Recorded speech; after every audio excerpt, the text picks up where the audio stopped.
भगवते वासुदेवाय। ॐ नमो भगवते वासुदेवाय। ॐ नमो भगवते वासुदेवाय। नारायणं नमस्कृत्य नरं चैव नरोत्तमं देवीं सरस्वतीं व्यासं ततो जयमुदीरयेत्। नष्टप्रायेष्वभद्रेषु नित्यं भागवत सेवया भगवत्युत्तमश्लोके भक्तिर्भवति नैष्ठिकी। श्रीमद्भागवत महापुराण की जय, श्री प्रभुपाद की जय। तो हमने श्रीमद्भागवत महापुराण का अध्ययन पिछले सत्र में 2, 7, 8 तक किया है। विद्धः सपत्न्युदित पत्रिभिरन्तिराज्ञो बालोऽपि सन्नुपगतस्तपसेवनानि तस्माऽदाद्ध्रुवं गतिं गृणते प्रसन्नो दिव्याः स्तुवन्ति मुनयो यदुपर्यधस्तात्। भगवान जो हैं प्रकट हुए थे, ध्रुव महाराज पर कृपा किया उन्होंने, ये हमने पीछे देखा। अब पृथु चरित्र की भूमिका बन रही है, वह प्रारंभ हो रहा है। तो पीछे अगर हम देखें तो भगवान के रूप का वर्णन किया गया है, भगवान के रूपों का वर्णन किया गया है। ये अवतारों का चरित्रों का वर्णन चल रहा है ना, ये देखिए पीछे तो भगवान के अवतार हैं। अब इन अवतारों में कई सारे लिंक हैं, मतलब कई प्रकार से मेडिटेशन किया जाता है।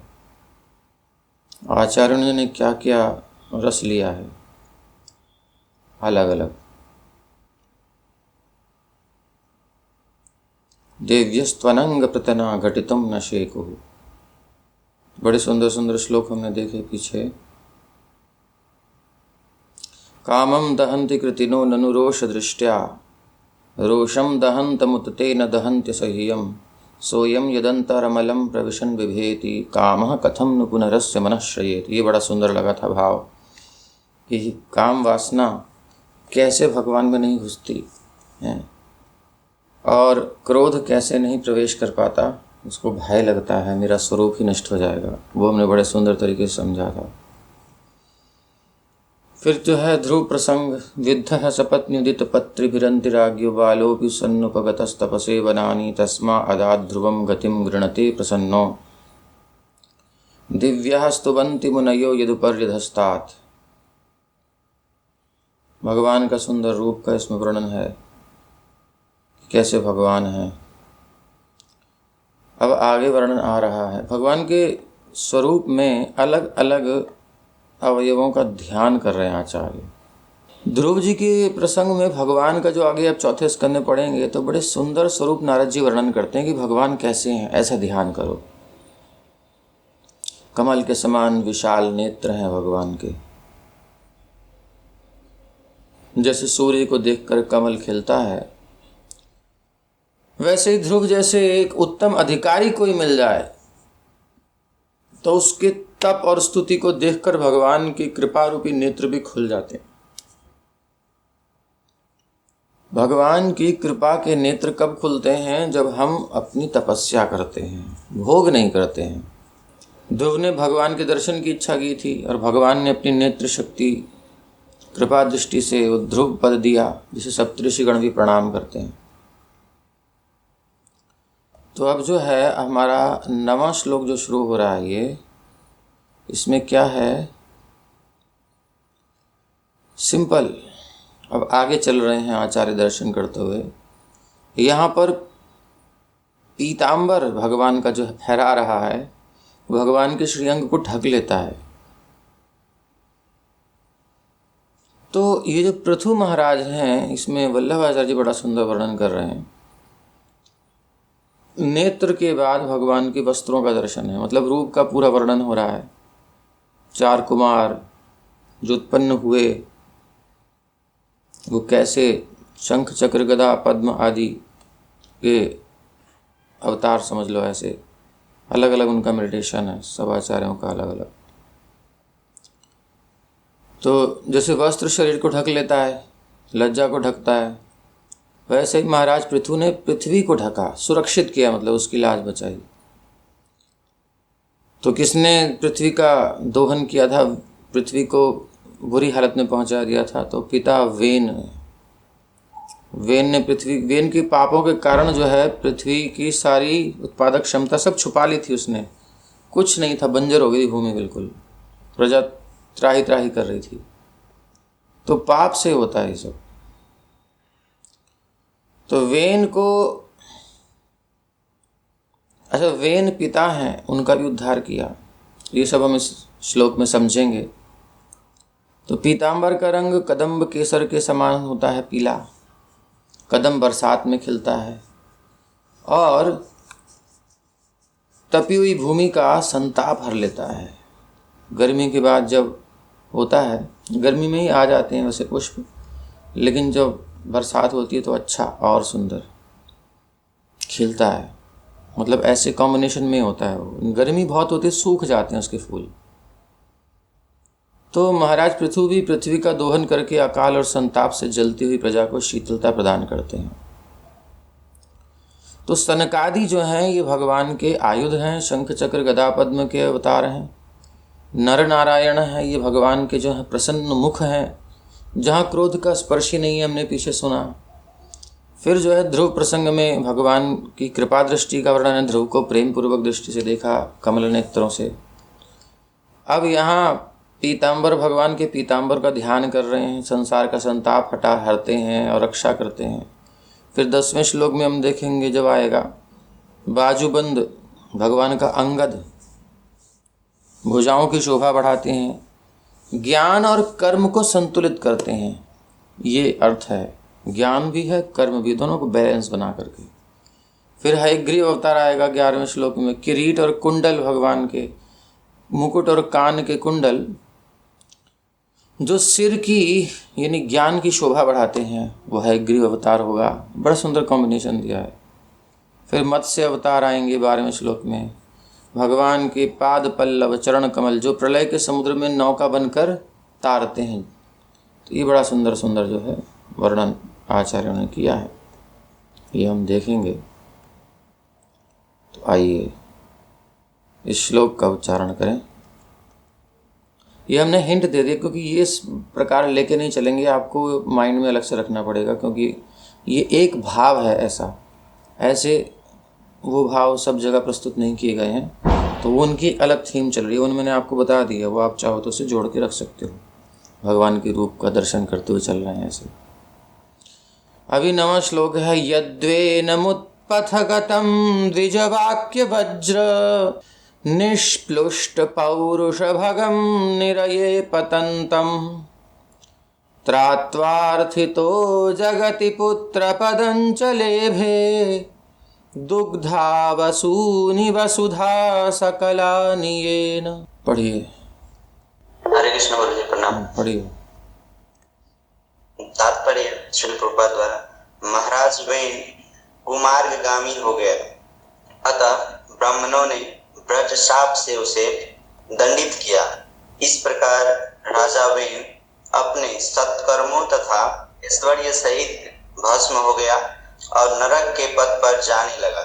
किंतु श्री भगवान ने अपनी आहुति की कृपा से उसके पुत्र पृथु के रूप में अवतरित होकर शापित राजा वेन को नरक से उबारा और पृथ्वी का दोहन करके उससे सभी प्रकार की उपजें प्राप्त की। सभी प्रकार की उपजें प्राप्त की। ठीक। तात्पर्य, वर्णाश्रम धर्म की पद्धति के अनुसार पवित्र तथा विद्वान ब्राह्मण समाज के स्वाभाविक संरक्षक होते थे। ब्राह्मण जन प्रशासकों, राजाओं को अपनी विद्वतापूर्ण प्रेम से अनुदेश देते थे कि किस प्रकार पूर्ण सत्य निष्ठा से देश का शासन संभाला जाए। इस प्रकार पूर्ण कल्याणकारी राजा राज्य के रूप में यह प्रक्रिया चलती थी। राजा अथवा क्षत्रिय प्रशासक सदैव विद्वान ब्राह्मणों की परिषद से सलाह लेते थे। वे कभी भी तानाशाह नहीं होते थे। प्रजा पर शासन करने के लिए मनु संहिता तथा महान मुनियों द्वारा लिखित अन्य प्रमाण कृतियों निर्देशक नियम प्रदान करने वाली होती थी। अतः अल्प बुद्धि वाले मनुष्यों को प्रजातंत्र के नाम पर विधि संहिता बनाने की कोई आवश्यकता नहीं होती थी। जिस प्रकार शिशु को अपने भावी कल्याण का कोई ज्ञान नहीं होता, उसी प्रकार अल्प बुद्धि प्रजा को अपने ही कल्याण के विषय में बहुत कम ज्ञान होता है। जिस प्रकार अनुभवी पिता अबोध शिशु को उन्नति के पथ की ओर ले जाता है, उसी प्रकार शिशु रूपी जनता को भी वैसे ही पथ प्रदर्शन की आवश्यकता होती है। मनु संहिता तथा अन्य वैदिक साहित्य में प्रमाणिक कल्याणकारी सिद्धांत पहले से विद्यमान है। विद्वान ब्राह्मण राजा को ज्ञान के इन मानक ग्रंथों के अनुसार तथा देश काल की विशेष परिस्थिति के अनुसार सलाह देते रहते थे। ऐसे ब्राह्मण राजा के वेतन भोगी सेवक नहीं होते थे। फलतः वे धर्म ग्रंथों के नियमों के लिए राजा को आदेश देने का सामर्थ्य रखते थे। यह पद्धति महाराज चंद्रगुप्त के काल तक भी चली और ब्राह्मण चाणक्य उनके अवैतनिक प्रधानमंत्री थे। महाराज वेन ने शासन के इन नियमों का पालन नहीं किया और उसने विद्वान ब्राह्मणों की अवज्ञा की। ये ब्राह्मण अत्यंत विशाल हृदय वाले थे। अपने हित की चिंता न करके समस्त प्रजा के पूर्ण कल्याण को ही सर्वोपरि मानते थे। उन्होंने राजा वेन को उसके दुराचरण के लिए दंडित करना चाहा। अतः उन्होंने सर्वशक्तिमान भगवान से प्रार्थना की और राजा को शाप भी दिया। महापुरुष की अवज्ञा मात्र से दीर्घायु, आज्ञा पालन, ख्याति, सत्यता, उच्च लोक जाने का अवसर तथा महापुरुषों के आशीष, ये सभी नष्ट हो जाते हैं। मनुष्य को चाहिए कि वह महापुरुषों के पद चिन्हों पर दृढ़ता से चले। निस्संदेह अपने पूर्व पुण्यों से महाराज वेन राजा बना था, किंतु जानबूझकर महापुरुषों की अवज्ञा से उसे उपरोक्त सभी गुणों से वंचित होकर दंडित होना पड़ा। वामन पुराण में महाराज वेन के इतिहास तथा उसके पतन का पूर्ण वर्णन मिलता है। जब महाराज पृथु को अपने पिता वेन की इस नारकीय दशा का पता चला कि वे एक मलेच्छ परिवार में कुष्ठ रोगी के रूप में पीड़ित है, तो वे शुद्धि के लिए उन्हें तुरंत कुरुक्षेत्र ले आए और उन्होंने उन्हें समस्त कष्टों से छुटकारा दिलाया। महाराज पृथु श्री भगवान के अवतार थे, जो पृथ्वी की अव्यवस्था को दूर करने के लिए ब्राह्मणों की प्रार्थना से अवतरित हुए थे। उन्होंने सभी प्रकार की फसलें उत्पन्न की, किंतु उसके साथ ही एक पुत्र के धर्म का निर्वाह भी किया, जो पिता को नारकीय स्थिति से उबारता है। पुत्र शब्द का अर्थ है पूत नामक नरक से उद्धार करने वाला। ऐसा ही पुत्र सुयोग्य कहलाता है। हरे कृष्ण। बहुत सुंदर। तो पहली बात ये समझनी है कि कभी भी हमारे यहाँ पहले तानाशाह नहीं होते थे। ये जो तानाशाह वाली जो कंडीशन है, ये आपको मुग़ल और ब्रिटिश और ये सब हिटलर सब जो लेटर जो मतलब बाद में होने वाले जो राजा सब हैं कलयुग में, ही सब इन सब की गाथाएं सुनने को मिलेंगी। खिलजी, गुलाम वंश, सब तानाशाही यहीं पर मिलती है। राजा हमारे पुराने अच्छे स्वभाव के थे, वो भोगी विलासी नहीं होते थे। अगर कहीं कदाचित पुराने समय में ये विकृति आई हैं मुग़ल वंश से, ये सब बाप को मार के गद्दी पे बैठ गया बेटा, ऐसा पहले थोड़ी होता था। ऐसा सब ये सब अर्वाचीन चीज़ें हैं, ये सब कली का प्रवेश। तो युद्ध सीमाएं बढ़ाने के लिए, अपने स्वार्थ के लिए, ये सब बाद की बातें, तानाशाही सब पहले प्रजा को पुत्र के समान रखा जाता था। ये सब चीज़ें, ये बात क्लियर होनी चाहिए। हमारे जो व्यवस्था है, ब्राह्मणों ने बर्बाद नहीं किया है जो आजकल इतना प्रोपेगेंडा कर दिया है। जो ब्राह्मण होते थे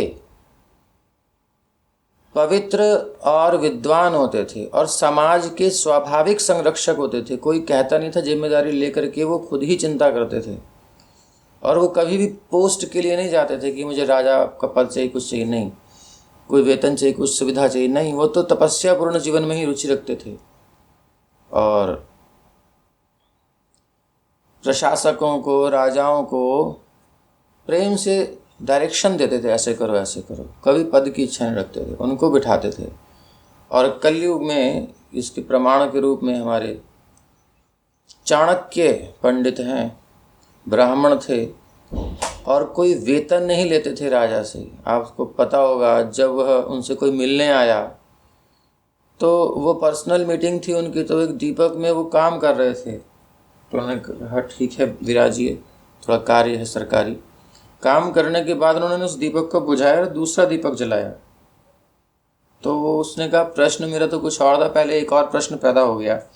जब दीपक जल ही रहा था, रात्रि का समय है, और आप उसी दीपक के प्रकाश में ही तो मुझसे बात कर सकते थे, तो आपने दोबारा दीपक क्यों जलाया? उसको बुझा के दूसरा दीपक क्यों जलाया? ये क्या रहस्य है? बोले देखो, मैं सरकारी काम कर रहा था, राष्ट्र का कार्य था। राष्ट्र का सरकार से जो तेल मिलता है काम करने के लिए, मैं कुछ नहीं लेता हूँ, तो उसका उपयोग कर रहा था। लेकिन अब तुम मेरे से मीटिंग कर रहे हो, हमारे इस मीटिंग में सरकारी खजाने का माल क्यों खर्च हो? इसमें मेरा जो दान का, भिक्षा में जो आता है, कोई दे जाता है, उस तेल का मैं उपयोग करूँगा। जो इतना सुंदर व्यवस्था रखने वाले हैं, अवैतनिक, इसको कहते हैं अवैतनिक। वेतन नहीं है, वेतन भोगी नहीं है। तो भिक्षा वो ब्राह्मण की वृत्ति है, वो शर्म की बात नहीं है कि उसकी वृत्ति है, उससे वह काम चला रहे हैं। वो राजा से कुछ नहीं ले रहे हैं, डायरेक्शन दे रहे हैं। और भारत की सीमाओं को कितना बढ़ा दिया था, ये आपने देखा। ये कुछ बेसिक चीज़ें हैं, ये हमें समझना चाहिए। हमारे माइंड में आजकल भरा जा रहा है सब जगह से, बहुत गंदी गंदी चीज़ें समाज में हो रही हैं ऐसा। और जो आज के राजा हैं ऐसे भोगी विलासी, ये सब असुर हैं, ये सब और कुछ नहीं है।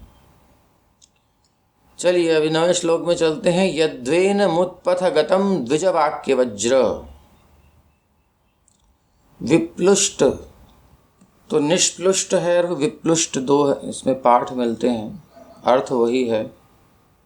पौरुष भगम निरये पतंतम त्रात्वार्थितो जगति पुत्र पदंचलेभे दुग्धा वसूनि वसुधा सकलानि ये न। तो यत मतलब यत वेन, यद वेन मतलब यत वेन, यत मतलब जब। उत्पथ गतम वेनम, कथम भूतम वेनम। उत्पथ गतम, उत्पथ मतलब उल्टे रास्ते पर चलने लगा, विपरीत मार्ग पर चलने लगा। कौन? वेन, वेन नाम है राजा का। तो ऐसा होता नहीं था, सब पुत्र अच्छे होते थे, राजा संस्कारी पुत्र देते थे, लेकिन ये ऐसा दुष्ट हो गया किसी कारण से। पिता भी हार गए, इसको क्या करूं? उन्होंने कहा ये पुत्र हो करके मेरा क्या फ़ायदा, राजा बना नहीं सकता इसको मैं, धिक्कार है। वो उसको सब त्याग करके वन में चले गए, अपना भगवान को पाओ, कुछ तो हाथ में आए, तो भजन के लिए निकल गए। अब ये उत्पात करने लगे, राजा के बिना तो प्रजा चलेगी नहीं, तो राजा बनाया गया, इसको बनाया तो उसने उत्पात कर दिया, उल्टे रास्ते पर चलने लगा। उत्पथ गतम, कहता है मैं ही भगवान हूँ। ये सब आएगा आगे वर्णन। तो उत्पथ गतम, उल्टे मार्ग पर, सेवा करने की बजाय, प्रजा का लालन पालन, उनकी सिक्योरिटी करने की बजाय खुद की सेवा करवाने लगा, मतलब खुद ही भोग करने लगा। मैं ही भगवान हूँ, मेरे लिए यज्ञ करो, मेरे लिए सब कुछ करो, मैं ही तुम्हारा भगवान हूँ। सारे देवता राजा के प्रत्येक अंग में रहते हैं, ऐसा शास्त्र में लिखा है। तो मतलब वो उस दृष्टिकोण से लिखा है, तो तुम खुद मानोगे तो गए। ऐसे ही हम भक्त देखें दूसरे को, लेकिन कोई खुद को भक्त माने तो मामला गड़बड़ है। फिर वो अहम ग्रहोपासना करने लगा। तो ये उत्पत, उल्टा रास्ता है। तो ये वेन जो था, यत जब उत्पथ गतम, उल्टे रास्ते पर चलने वाला हो गया, तो शुरुआत कहाँ हो रही श्लोक की? राजा वेन से, वेन के पतन से, उल्टे रास्ते पर चलने से। तो उत्पथ गतम का मतलब है असन्मार्ग वर्तिनम, असत मार्ग, बुरे मार्ग, गलत मार्ग पर, जो सत की ओर नहीं ले जाता, असत की ओर, अंधकार की ओर ले जाता है, उस पर चलने वाला जब यह हो जाता है, उत्पथ गतम हो जाता है। वेन, मुझे ही पूजा करो, मेरे सिवा कोई ईश्वर नहीं है, ऐसा ऐसा ये जो है भयंकर अहंकार इसका हो गया। मतलब समझो नास्तिकता की तरफ चल पड़ा, या यूं सोचो कि अद्वैतवादी बन गया, अहंग्रहोपासी बन गया। मैं ही हूँ, सो हम मैं ही हूँ, वो जो है वो मैं ही हूँ, वही वाला समझ लो, इसने पकड़ लिया मार्ग। ये विपरीत मार्ग है। हम सेवक हैं, भगवान नहीं है। अभी चल पड़ा। यद वेनम उत्पथगतम, यद उत्पथगतम वेनम, जब ऐसा हुआ तब क्या हुआ?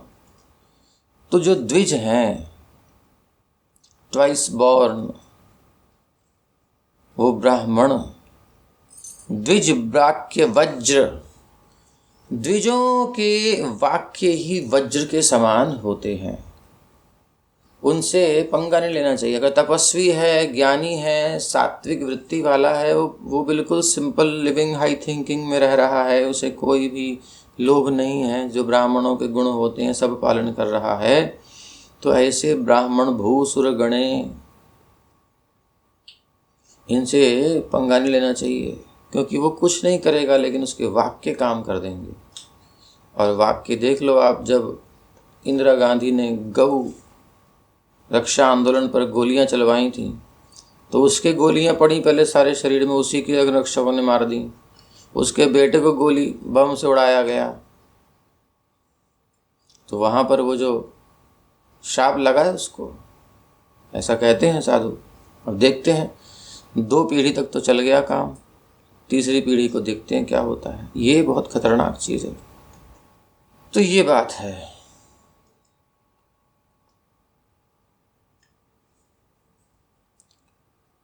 द्विज वाक्य वज्र। तो श्री प्रभुपाद जी यहाँ वर्णाश्रम धर्म की बड़ी सुंदर व्याख्या कर रहे हैं।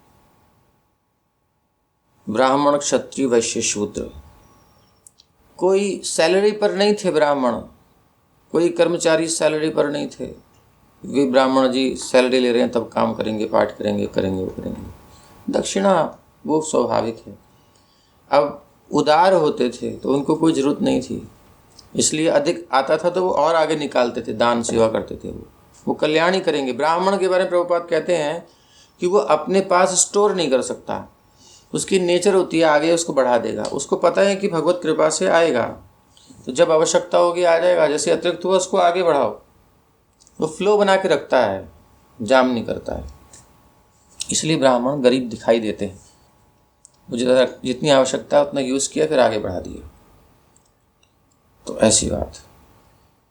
तो कोई वेतन भोगी कर्मचारी नहीं थे, निष्काम रक्षक थे। तो वेन का ये दुराचार जब उन्होंने देखा, तो फिर वो परमार्थ के चिंतक हैं, परम अर्थ जीवन का क्या है। तो ब्राह्मणों ने, मुनियों ने फिर शाप रूपी वाक्य ही वज्र बना दिया। इनका जो वाक्य था वही वज्र बन गया, शाप। तो शाप से क्या हुआ? शाप से वेन का सारा पौरुष, सारा बल उसका जो था ना, सारा ऐश्वर्य सब पूरी तरह जलकर खाक हो गया। विप्लुष्ट पौरुष भगम, द्विज वाक्य वज्र या निष्कृष्ट पौरुष भगम। पौरुष भी चला गया और भगम ऐश्वर्य सब चला गया, नष्ट हो गया, भस्म हो गया। पौरुष भगम। और क्या हुआ? निरये पतंतम, और वो भयंकर नरक में गिरने लगा। मतलब अब वो कष्ट, उसके पास टॉर्चर आएंगे अब। तो भगवान को नकारने और महान आत्माओं का अपमान करने के कारण महात्माओं, महान आत्माओं, वेन की हुई मृत्यु और वो घोर नरक की ओर गिरने लगा, जाने लगा, और नीचे कष्ट भोगते भोगते नीचे जाएगा। क्षत्रिय से नीचे चला जाएगा। म्लेच्छ मतलब वर्णाश्रम से बाहर हो गया, म्लेच्छ बन गया। अभी जब चल रही है ये बात, जब उनका जन्म हुआ पृथु महाराज का, तब ये स्थिति थी। तो अर्थितो, वर्णन आता है अर्थितो, त्रात्वार्थितो। अब ये गिरने लगा तो त्रात्वा, उद्धार करके, अर्थतः जगति पुत्रम पदम चले भे। तो इसका उद्धार कैसे हुआ? जो भी नरक में जा रहा था, कौन बचाया इसको? तो उसको कहते हैं श्रीधर स्वामी विश्वनाथ चक्रवर्ती ठाकुर कि जब राजा के अभाव में पृथ्वी पर त्राही त्राही मच गई, क्योंकि कोई शासक नहीं होता ना, तो उत्पात तो होते ही हैं। तो उन्हीं ऋषियों ने जगत के कल्याण के लिए भगवान से प्रार्थना की कि अब ये वेन तो गया, अब आप आइए। मतलब ये था ऐसे कि पहले जब वेन मर गया तो सब त्रासदी हो गई, सब जगह वो चोर लुटेरे उचक्के आ गए, सब परेशान करने लगे प्रजा को। तो उन्होंने देखा कि महात्मा ने, ये तो हमने सोचा था कि इसको मार के कल्याण हो गए, तो सब गड़बड़ हो गया, प्रजा और परेशान हो गई। तो फिर उन्होंने व्यवस्था करी, उसको मंथन किया वैज्ञानिक विधि से। वो विधि उस समय थी, अभी तो पता नहीं है। और पहले उसके पाप जो कलमश थे उसको अलग निकल गया, उससे एक निषाद जाति उत्पन्न हुई, निषिद्ध। वो पाप कर्म में लिप्त रहते हैं। और उसके बाद फिर जो अंश बचा उसका मंथन किया गया, तो महाराज पृथु अर्ची उत्पन्न हुए।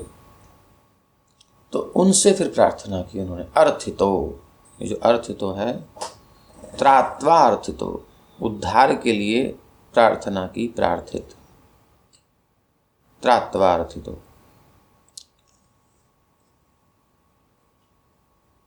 तो दाहिनी भुजा के मंथन से पृथु उत्पन्न हुए हैं। तो त्रात्वा काहे का उद्धार? त्रात्वा जगति, जगत का उद्धार करो। तो जगत में तो पिता भी आ गए ना, सभी का उद्धार करेंगे, वो किसका नहीं करेंगे? तो पुत्र पदं चले भे, और पिता का उद्धार भी जब किया उन्होंने, स्पेशली किया, सबका उद्धार किया। तो वेन यानी पिता का, वेन का उद्धार, क्योंकि उसे शरीर से उत्पन्न हुए, इस दृष्टिकोण से पुत्र माने गए। तो वेन का उद्धार करके इस जगत में उन्होंने पुत्र के पद को सार्थक किया, कि पुत्र शब्द सार्थक हुआ, यानी पुत्र बनना इनका सार्थक हो गया। पिता का उद्धार करे वही पुत्र है। और आजकल तो डाल देते हैं ओल्ड हाउस में, ध्यान नहीं रख सकते, तो क्या पुत्र हैं? सेवा नहीं कर सकते, अलग हो जाएंगे, न्यूक्लियर फैमिली, स्क्रीन पर टाइम खूब बिताएंगे, पिता के साथ नहीं बिता सकते। अरे उसमें अब कुछ नहीं बचा है, अब तो मौज लेनी जिंदगी की, उनके साथ मौज थोड़ी मिलेगी। तो पृथु महाराज ने अपने पिता का केवल उद्धार नहीं किया, बल्कि इस पुत्र शब्द को भी चरितार्थ कर दिया, कृतार्थ कर दिया, समझ लो। तो प्रश्न होता है कि पृथु महाराज ने अपने पिता का उद्धार तो उनके जन्म के बहुत बाद भविष्य में किया था, तो फिर यहाँ भूतकाल का प्रयोग क्यों कर रहे हैं? क्त्वा प्रत्यय आ रहा है। अगर आप देखो, त्रात्वा, ये त्वा शब्द जो है अक्त्वा प्रत्यय होता है, एक क्त्वा प्रत्यय, मतलब पीत्वा। पीत्वा मतलब पीने के बाद, पी करके, यानी पहले काम हो गया है, उसके बाद दूसरा काम शुरू होगा। भुक्त्वा, भुक्त्वा है ना, ऐसे आता है। प्रलीयते, भूत्वा भूत्वा प्रलीयते। तो इस प्रकार से, यानी एक काम फिनिश हुआ, दूसरा शुरू हुआ। तो त्रात्वार्थितो, तो त्रात्वा यानी उद्धार पहले कर दिया, ऐसा क्यों बोल दिया? जबकि उद्धार तो जन्म लेने के कितने समय बाद किया है पिता का, वो भी हम सुनेंगे पुराण की कथा, वामन पुराण की।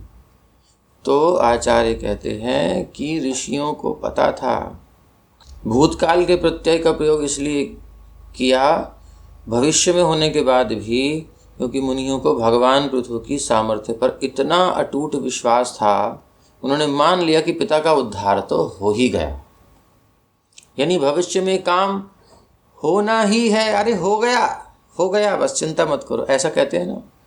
तो वही भविष्य की पूर्ण निश्चितता को दिखाने के लिए इसे भूतकाल की तरह कहा गया। मतलब ये तो हो गया से साइड में करो, तो हो ही गया बस, मतलब वहाँ जाएंगे तो होना ही है, तो हो गया, उसे मान लो हो गया, उसमें कुछ एफर्ट नहीं डालना।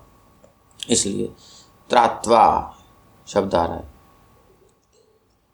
तो प्रश्न कि पुत्र क्या है, फिर पुत्र शब्द को सार्थक कर दिया इन्होंने, तो वो पुत्र का अर्थ क्या है, आज इस पर थोड़ा चिंतन करते हैं। तो पुन्नामो नरकाद्यस्मात् पितरम त्रायते, जो पुत एक नामक पुत नाम का नरक होता है, उससे पिता का त्राण करे, उद्धार करे, वही वास्तव में पुत्र है। ये पुत्र शब्द की परिभाषा है।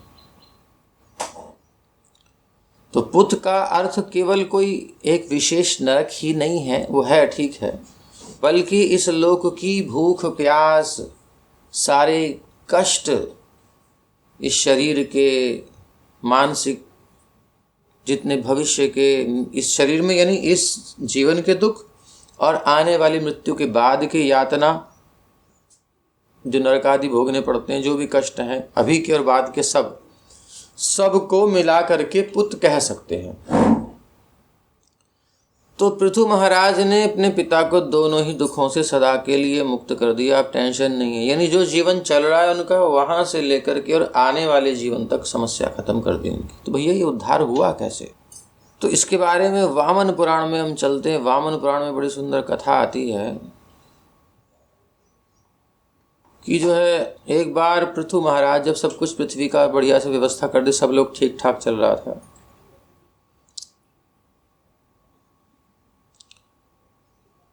नारद भगवान एक बार आए। नारद जी, मैं वामन पुराण से ही पढ़ रहा हूँ, इसको कल हमने खोजा, भाई कहाँ है देखें, तो बहुत टाइम लगा रात को, तो आप सबकी कृपा से मिल गया।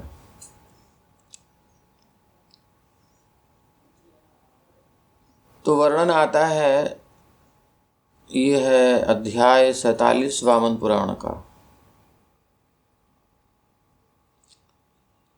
वेन ने जनता को अपने कुकृत्यों से अपराग वाली बना दिया था, मतलब कोई इसमें फल नहीं था, कुछ सुख नहीं था।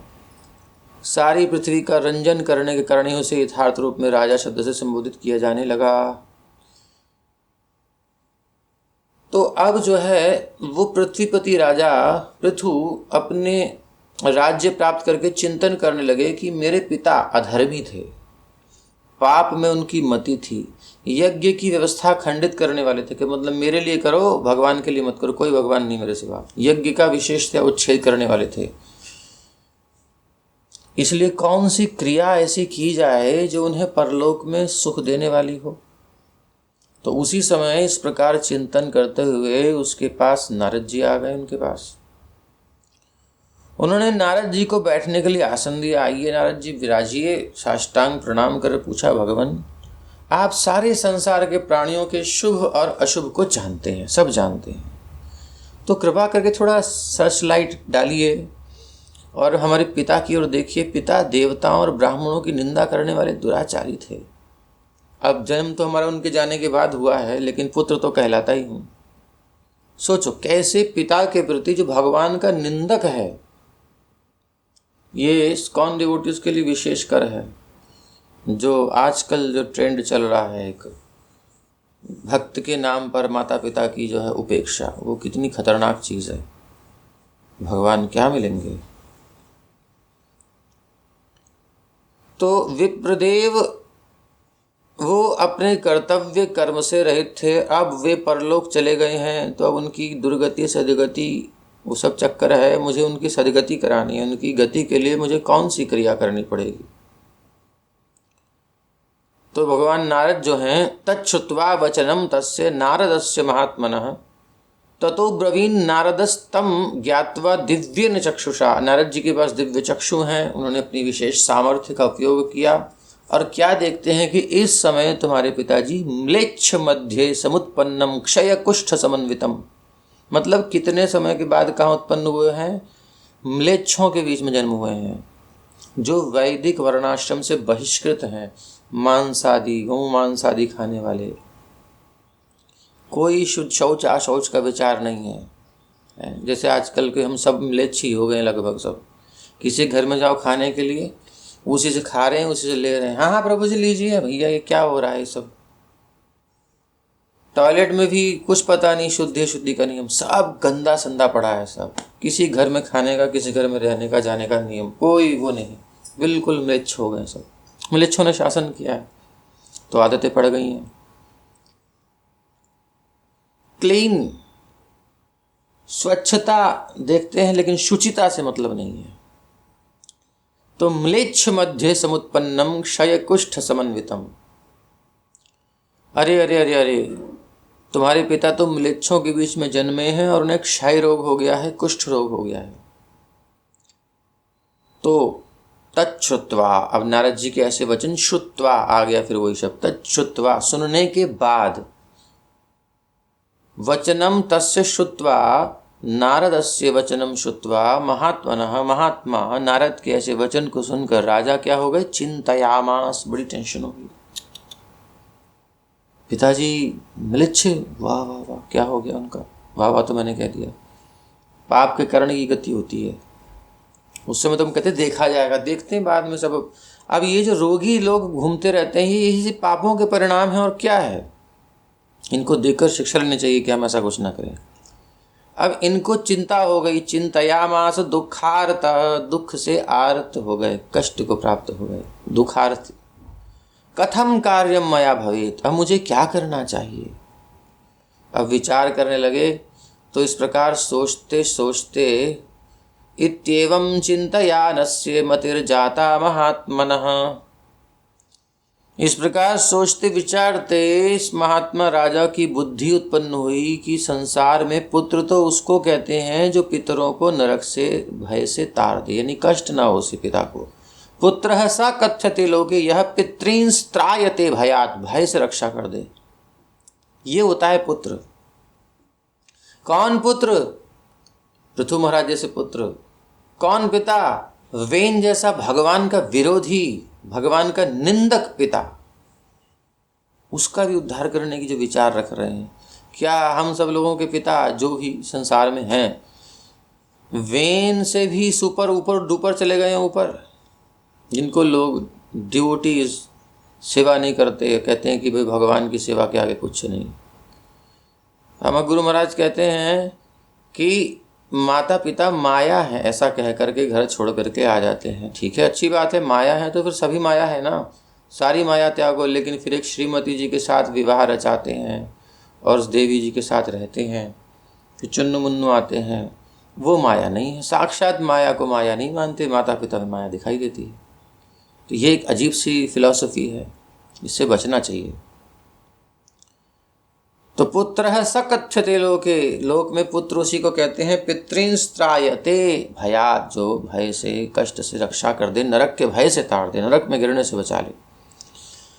एवं संचिन्त्य तदा स नारदम पृष्ठवान मुनिम, ये सोचते सोचते विचार करके उन्होंने नारद जी से पूछा, तारणम पितुस्तस्य मया कार्यम कथम मुने, मैं अपने पिता का उद्धार करने के लिए क्या कार्य करूं, आप बताओ। देखो कितना डिस्कशन हुआ है।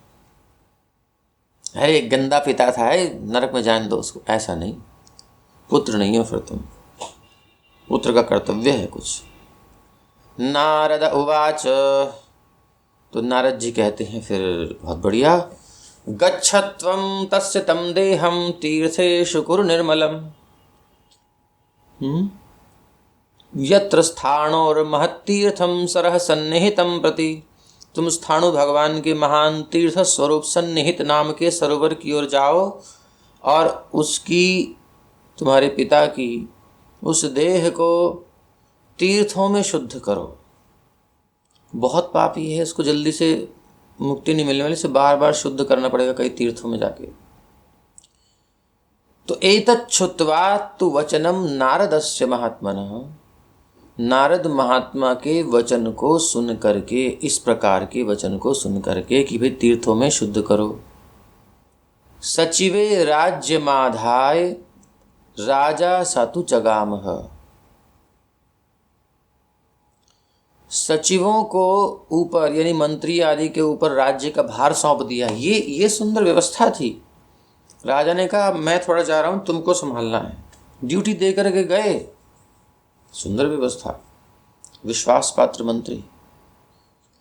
और उत्तर दिशा में जाकर म्लेच्छों के बीच महान कुष्ठ रोगेण, कोढ़ी हो गया, महता क्षयेण च समन्वितम, क्षय रोग हो गया।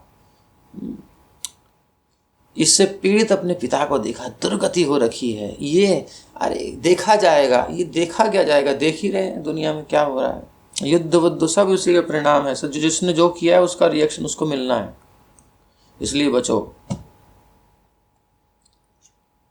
अब पिता को देखा, वो थोड़ी जानते इसका बेटा है, ये इसका पिता है। जिनके यहाँ था वो बुरी हालत में था, ऐसे को कौन करे। ततः शोकेन महता संतप्तो वाक्यम अब्रवीत। अब जैसे ही देखा, इतना शोक हो गया वेन को, जो इस जन्म में म्लेच्छ के रूप में जन्म लिया है।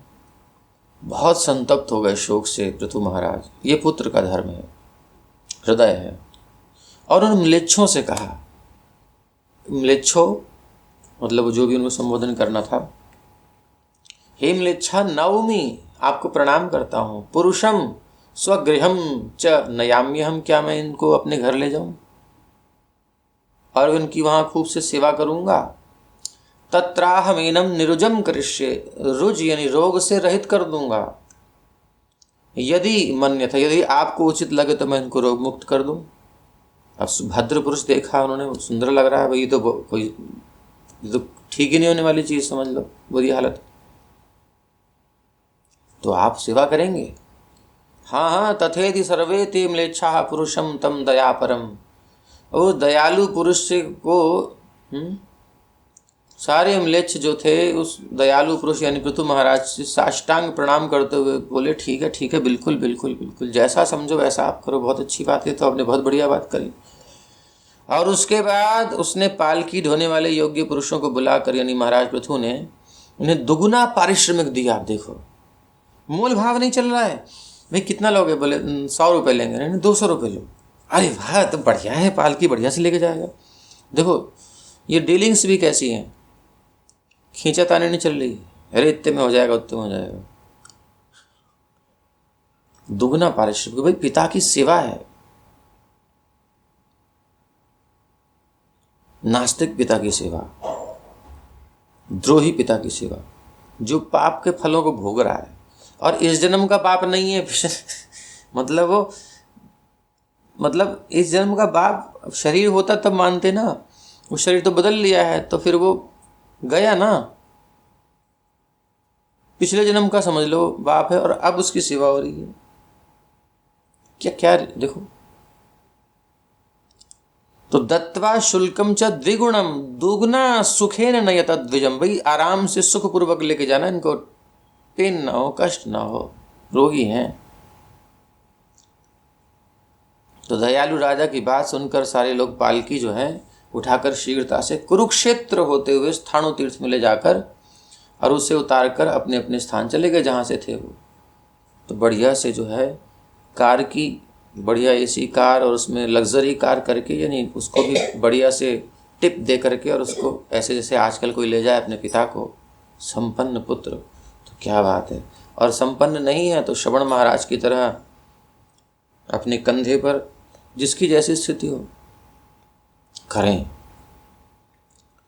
दत्वा शुल्कम च द्विगुणम, ठीक है। तो गृहीत्वा शिविकाम क्षिप्रम कुरुक्षेत्रेण यान्ति ते तत्र नीत्वा स्थाणु तीर्थे अवतारे तते गतः। अब ततः स राजा मध्याह्ने तम स्नापयति वही तदा। अब वहाँ पहुँचने पर स्थाणु तीर्थ में ये जो है सरस्वती नदी के जो है स्थल है और कुरुक्षेत्र का स्थल है। वहाँ आज भी ये चीज़ें आपको मिलेंगी। मैं कल नेट पर सर्च किया रात में, तो पूरा सिस्टम हमने बनाया ताकि आप तक जानकारी पहुँच सके। तो स्थाणु तीर्थ में पहुंचने पर जब वो राजा म्लेच्छों के बीच उत्पन्न हुआ और क्षय और कुष्ठ रोग से आक्रांत अपने पिता की देह को मध्याह्न काल में स्नान कराने लगा दोपहर में। भाई पिता को तीर्थों में नारद जी ने कहा था स्नान कराना है, तो मैं स्नान कराऊं, यहीं पे रहेंगे बढ़िया से इनकी रोज। तो अंतरिक्ष में वायु रूप से यानी कि दिखने रहे थे देवताओं ने वचन कहा कि तात माँ तात साहसम कार्षि तीर्थे रक्ष प्रयत्नतः। अरे अरे ये साहस मत करो, इस पापी को मत स्नान कराओ, तीर्थ की रक्षा करो, रक्षा करो, ये भयंकर पापी है, तीर्थ नष्ट हो जाएगा। अयम पापेण घोरेण अतीव परिवेष्टितः, घोर पापों से भरा हुआ है ये, तो कई जन्मों तक, कई पीढ़ियों तक, मतलब गिन नहीं सकते इतना इसने पाप किए, भोगना पड़ेगा इसको। इसके रोम रोम में पाप भरा हुआ है। वेद निंदा महत पापम, सबसे बड़ा पाप है वेद की निंदा, जो आजकल धड़ल्ले से होती। कहाँ जाएंगे ये लोग, ये घूमते रहेंगे ऐसे ही, फिर देखेंगे ये कौन कोढ़ी भिखारी ये सब पड़े हुए हैं, ये सब क्या है, विचारों के ऊपर दया, दया क्या है, ये दया ये इनका पापों का फल है। तो दया ये करो कि उन्हें भगवान के से जोड़ो, उनको प्रसाद खिलाओ, उन पर ये सब कर सकते हैं, और उनका इलाज, उनकी चेतना को शुद्ध किया जाए, ये सब। तो सोयम स्नान महत तीर्थम ना शिष्यति तत्क्षणात्, तो वेद की निंदा करना बड़ा महान पाप है, इसका अंत नहीं है, इसलिए स्नान करके इस महान तीर्थ को तत्काल नष्ट कर देगा, ऐसा इसका पाप है, इसलिए ऐसा मत करो। अब ये एतद वायोर्वचः श्रुत्वा, आकाशवाणी समझो, वायु में आवाज आ रही है बस। दुखेन महतान्वितः, अब इनको तो बड़ी दुख हुआ, शोक से संतप्त हो गए। महाराज पृथु ने कहा देवताओं, एष घोरेण पापेन अतीव परिवेष्टितः, ये घोर पाप से बहुत परिव्याप्त है, इनको बहुत कष्ट है, मैं इनके उद्धार का उपाय जानना चाहता हूँ। अगर इनको स्नान नहीं कराना तो आप मुझे बताओ, मैं इनका पुत्र हूँ, प्रायश्चित्तम करिष्ये अहम, मैं इनका प्रायश्चित्त करूँगा। ये है पुत्र, इसे पुत्र को समझो, पुत्र शब्द इतना हल्का नहीं है। लड़के पैदा कर लिए होंगे, पुत्र पैदा किया या नहीं किया ये अब पता चलेगा।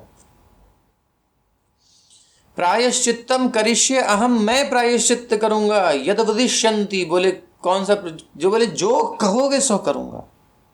यद वदिष्यन्ति देवता, आप देवताओं जो कहोगे मैं करूंगा, बस आप बताओ इनका उद्धार कैसे होगा। इतना समर्पण। ततस्ता देवता सर्वा इदम वचनम अब्रुवन्, तब सारे देवताओं ने देखा आश्चर्यचकित होकर के कैसा पुत्र भाव है, तो उन्होंने ये वचन कहे। क्या बोले, स्नात्वा स्नात्वा च तीर्थेषु, तुम क्या करो, तीर्थ में बार बार स्नान करके आओ, निकलो स्नान करके, और अभिषिंचस्व वारिणा, उसका जो जल है, क्योंकि निकलने के बाद पहुंचने का विधान नहीं है तीर्थ जल से, ऐसे ही आ जाओ और स्नान करके जाओ शुद्ध होकर के। ये नहीं कि गंदे संदे चले गए तीर्थ में, ना ना, विधि यह है कि पहले स्नान कर लो, सही हो जाओ, फिर तीर्थ स्नान की भावना, शुद्ध होकर के जाना है। वहाँ गंदगी छोड़ने नहीं जाना है। वहाँ ये सब मतलब ये मसल के साबुन लगा रहे हैं, खाक थू कर रहे हैं, ये सब कोई लाभ नहीं मिलने का आपको तीर्थ का। स्नान आदि करके स्वच्छ होकर के, यदि स्नान मतलब ये नहीं कि सुबह आंखें मरते गिर करते हुए पहुँच गए, डुबकी लगा दिए, वहीं स्नान हो गया, कोई फीलिंग नहीं है तीर्थ के बारे में, तो साधारण जल हो जाएगा आपके लिए, वो व्यवस्था नहीं है। तो शुद्ध होकर के जाएं। तो स्नान करने के बाद अभिषिंचस्व वारिणा, उसका जो जल शरीर में जब चलेंगे तो पानी गिरता हुआ आएगा जल, तो उस जल द्वारा इसे बार बार सींचो। यानी जो हाथ में जल आया तो ऐसे सिंचन कर दिया, उसी भाव से स्नान करके आप ऐसे सिंचन कर दिया। जब तीर्थ जल में मत डुबकी लगाओ, उसका जल इस पर डालो, भयंकर पापी है, और थोड़े थोड़े पाप जलेंगे इसके, बहुत पापी है भाई। ओजसा चुलुकम यावत प्रतिकूले सरस्वती, तो सरस्वती के तट पर ओजस तीर्थ से चुलुक पर्यंत हर एक तीर्थ में स्नान करने वाला श्रद्धालु पुरुष मुक्ति को प्राप्त करता है। अब ये अगर आप देखो तो पेहोवा ऐसा कहीं वर्णन हमने देखा, वहां पर अभी भी ये पृथुदक तीर्थ है। ये आप जब देखोगे नेट में तो ये कुरुक्षेत्र के पास ही पेहोवा पृथुदक तीर्थ करके आपको नेट पर मिल जाएगा, अब जा सकते हो। ये वो स्थल है जहाँ अंत में, अभी तो यहाँ पर स्थानों वगैरह है, तो ऐसे कई सारे वहाँ तीर्थ हैं जिनका वर्णन शास्त्रों में किया गया है, अभी भी उनके चिन्ह हैं। अब नाम बदल दिए मुगलों ने, कुछ के वापस लाने पड़ेंगे, तो ये बहुत ज़रूरी है नाम भाई बदलने। ऐसे थोड़ी हम तो भूल ही जाएंगे, शास्त्रों में वर्णन है, कल को कहेंगे कहाँ लिखा है, कहीं है ही नहीं, जो लिखा है कुछ है ही नहीं, भाई बदल दोगे तो क्या होगा। तो इसलिए संरक्षण बहुत ज़रूरी है, समझना चाहिए इन चीज़ों को।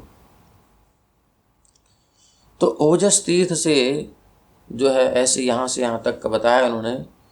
स्नात्वा मुक्तिम अवापनोति पुरुषः श्रद्धयान्वितः, श्रद्धालु होना चाहिए। श्रद्धा नहीं है तो फिर मामला नहीं बनेगा, श्रद्धा की अपेक्षा तो है। एष स्वपोषण परो देव दूषण तत्परः, कैसा है ये?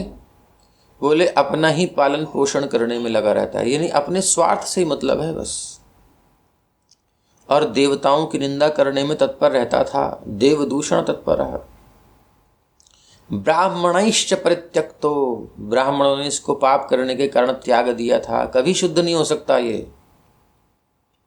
इसलिए यदि इसकी शुद्धि चाहते हो, वैसे तो शुद्ध होने वाला नहीं, इसे डंडी भोगने हैं, लंबे समय तक भोगते रहो।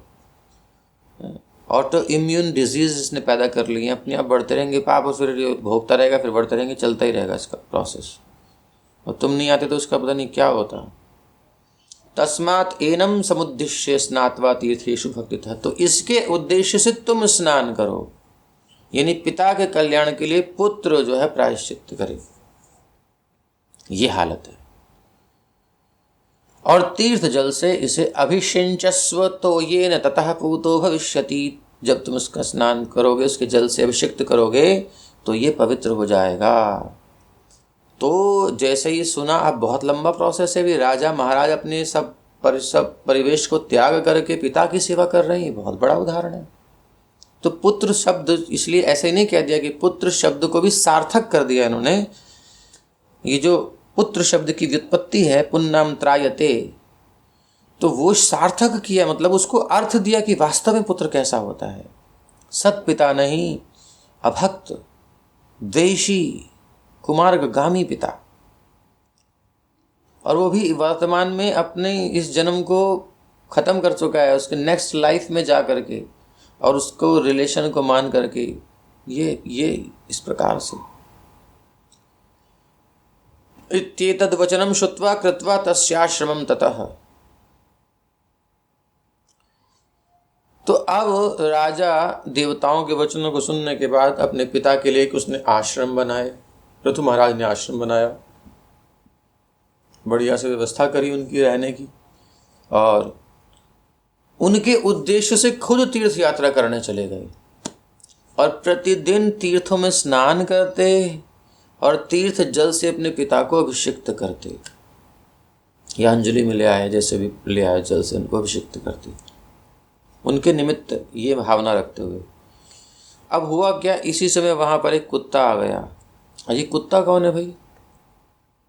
तो पूर्व काल में वो कुत्ता स्थाणु तीर्थ में स्थित एक मठ में, यानी एक मंदिर में, देव द्रव्यों यानी भगवान की जो लक्ष्मी की व्यवस्था थी ना, अकाउंट व्यवस्था, उसको संभालने वाला था।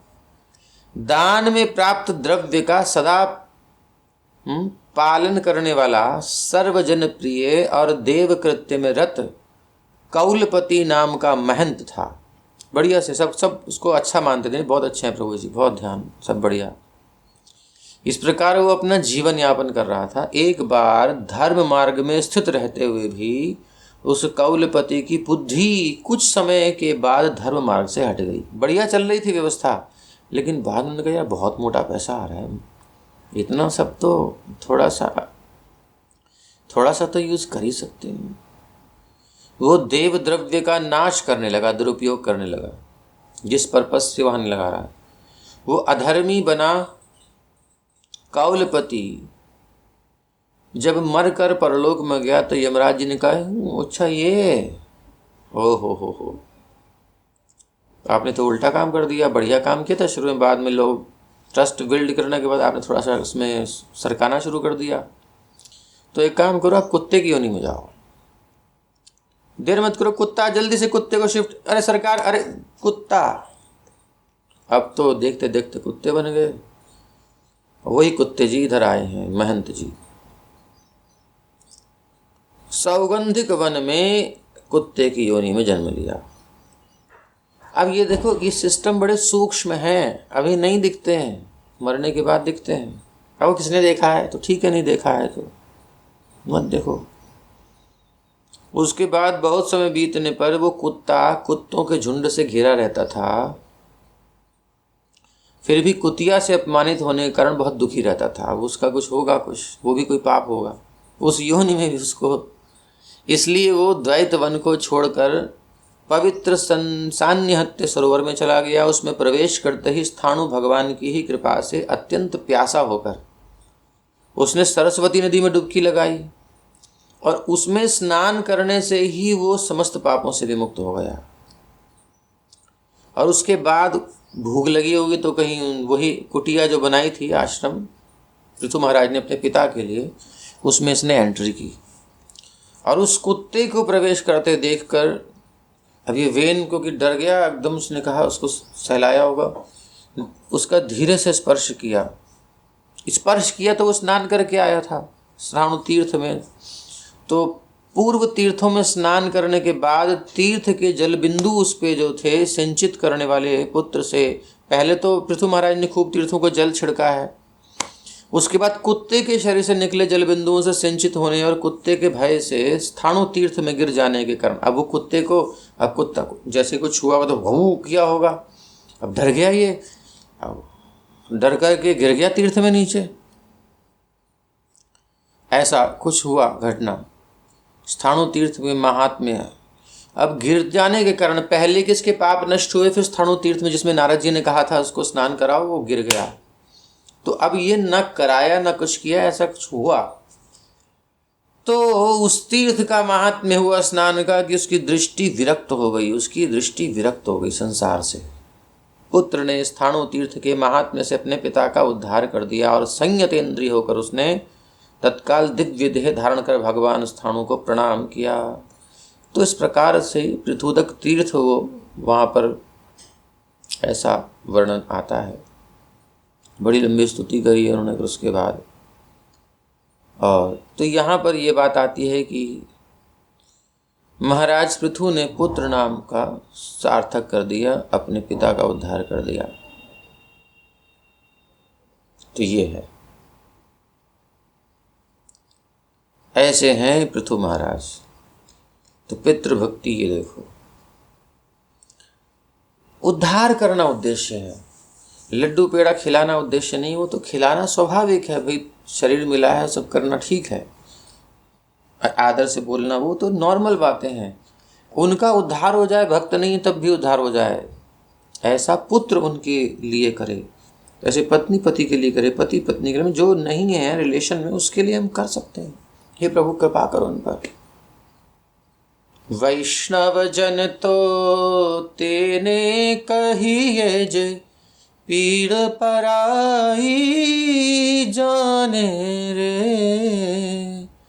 पराई को पीड़ा को जानना चाहिए, यही शास्त्रों का कहना है। तो ये जो है बात अब हमें समझ में आई। तो कोढ़ी और म्लेच्छ बन गया पिता, पृथुदक नामक तीर्थ में लाकर स्नान कराया और उसकी समस्त यातनाओं का अंत करके उसका पूर्णतः उद्धार कर दिया, बिल्कुल उसका उद्धार कर दिया। वेन का उद्धार हो गया। ये न जगति सकलानि वसूनि वसुधा दुग्धा। जिन महाराज पृथु ने इस जगत के लिए पृथ्वी से समस्त अन्नादि संपदाओं को दुहा, मतलब जब पृथ्वी ने अकाल के कारण अन्न देना बंद कर दिया वेन के पाप के कारण, तो पृथु महाराज ने ही पृथ्वी को गाय के रूप में धोकर, पृथ्वी को गाय के रूप में उपस्थित हुई थी और उन्होंने अन्न औषधि द्रव्यों को प्राप्त किया।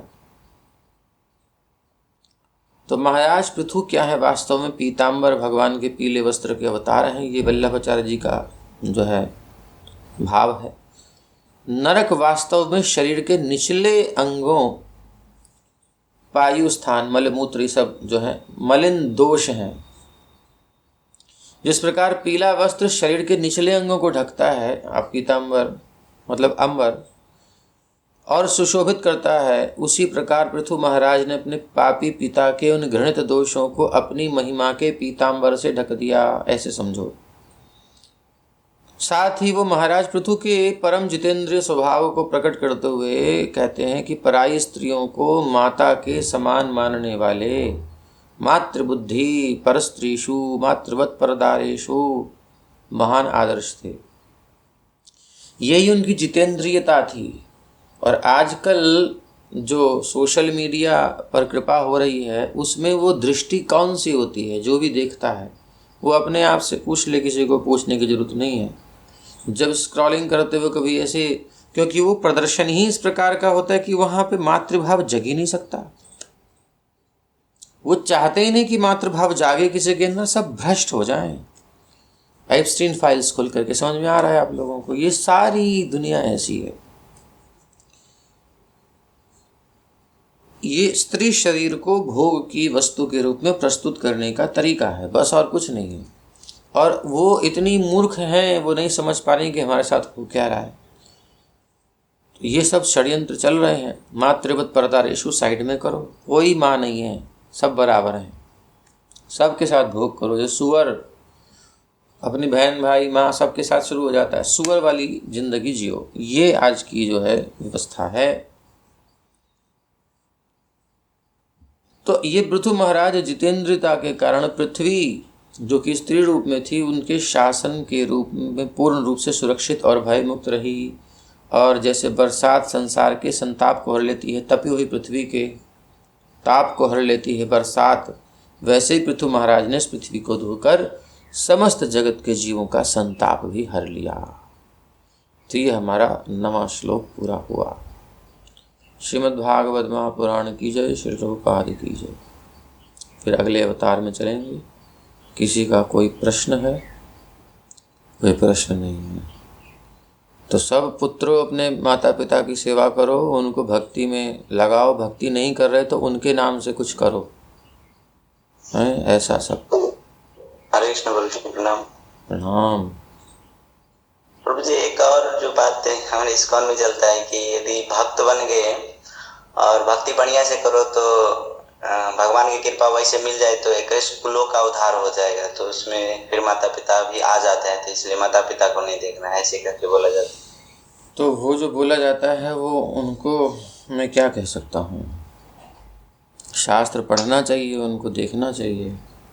दशम स्कंद में स्वयं भगवान अपने माता पिता से कहते हैं कि वो पुत्र किसी काम का नहीं जो माता पिता की सेवा ना करे। जब वो जेल से निकलते वहाँ पढ़ लें वो। और प्रहलाद महाराज हिरण्यकशिपु का उदाहरण देते हैं। तो हिरण्यकशिपु भगवान का विरोधी था, बाप को हिरण्यकशिपु बना दो, तुम प्रहलाद बन गए हो क्या?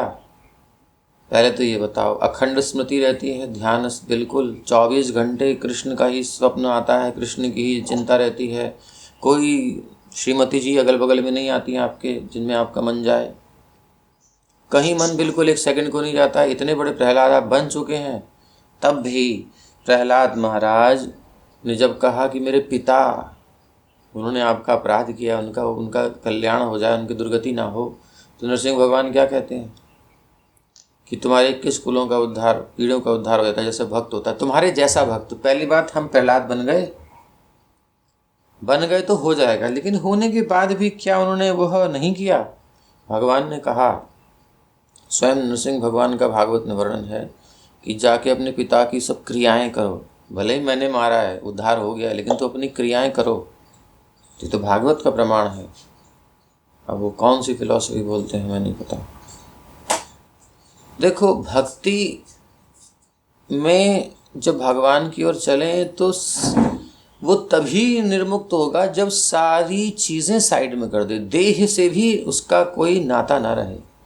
यानी everything belongs to Krishna. Everything. एक थॉट भी, एक विचार भी स्व इंद्र तृप्ति के लिए नहीं आना चाहिए, स्वार्थ के लिए नहीं आना चाहिए। एक भी विचार आया तो आप नहीं हो स्टैंडर्ड के जो 21 पीढ़ियों को उद्धार करो। प्रहलाद महाराज की पूरी चरित्र को पढ़ो, प्रहलाद महाराज की स्थिति को देखो और फिर अपने से कंपेयर करो। वेयर आर यू, कहाँ मैं स्टैंड करता हूँ, और तब बोलना चाहिए। ये नहीं शंख में हवा भरी पूं बोलने लगा, हवा ने नहीं है तो फिर बोलना बंद, तो कहीं से पंपिंग हुई फिर बोलने शुरू कर दिया। एग्जैक्ट में स्थिति है, होने के बाद भी एक कर्तव्य है। जो भक्ति के प्रतिकूल ना हो, आनुकूल्य से संकल्प है, प्रातिकूल्य से वर्जन। तो अनुकूल पिता की लिए कुछ भगवान की ओर जाए, वो उनका उद्धार हो। जब आप दुनिया के कल्याण के लिए, प्रीचिंग के लिए सब त्याग रहे हो, तो अपने पिता को संसार से अलग क्यों कर रहे हो? भी तो तुम्हारे संसार में ही है, उनके लिए भी तो कुछ करो। तो ये थोड़ी सी मिसअंडरस्टैंडिंग्स हैं, तो वही है और कुछ नहीं, समझना चाहिए। और एक बात है, कोई गृहस्थ में चला जाएगा तो फॉल डाउन।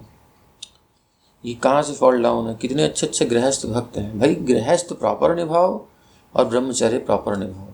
उसका नहीं है स्थिति ब्रह्मचर्य में तो उसे गृहस्थ बन जाना चाहिए, कोई समस्या थोड़ी है। वहाँ भी डिवोशन करे। सबके अपने अपने सेंसर्स, अपने अपने पुराने संस्कार हैं, स्थितियाँ हैं, जहाँ रह के इजीली कर सके वो करें। ऐसी कई चीज़ें हैं जो चल रही हैं, इसी कारण से सुनना पड़ता है फिर। हरे कृष्ण।